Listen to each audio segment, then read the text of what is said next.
Good morning mga kabataan. This is me, kabatang number 1.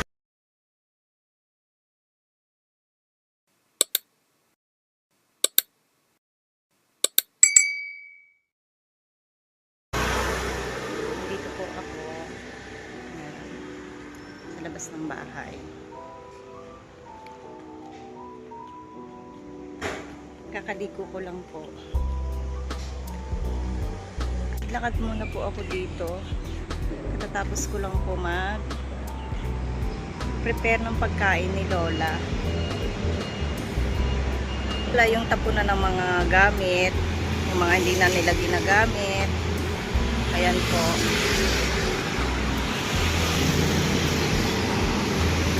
Ayan po palang ano yan, hagdan na yan. Park po yan. Bali park po yan. Pagbaba nyo po doon, park yan. Ang taas niyan. Ang baba po niyan. Tapos may bridge. Ang bridge po niya nandun. Tapos ilog po yan. Ang campo niya, paligid ilog na may park. Yan po. Doon po yung daan niya. Tsaka doon po.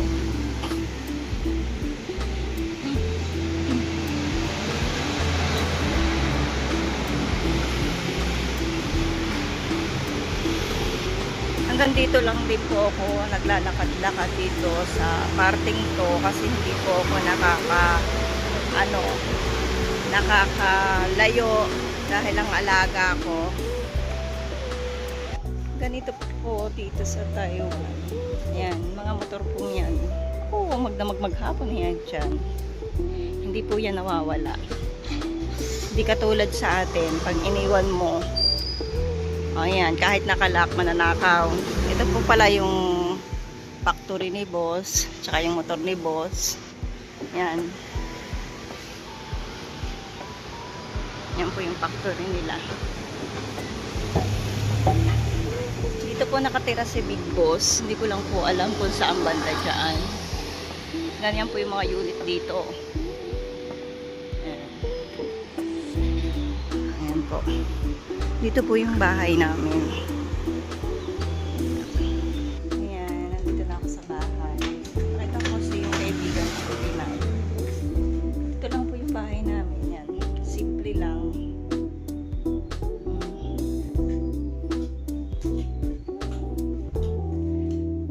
Simple lang po yung bahay namin. Tapos ito yung kwarto namin ni Lola. Tulog pa po si Lola. Tapos ito yung kusina. Magulo pa. Ayan. Hanggang dito na lang muna po ulit. Ito po ang aking daily routine dito sa bahay. Pagka umaga po, pinaayos ko po yung pagkain niya ng pang alas 9. Tapos yung hapunan at tanghalian namin.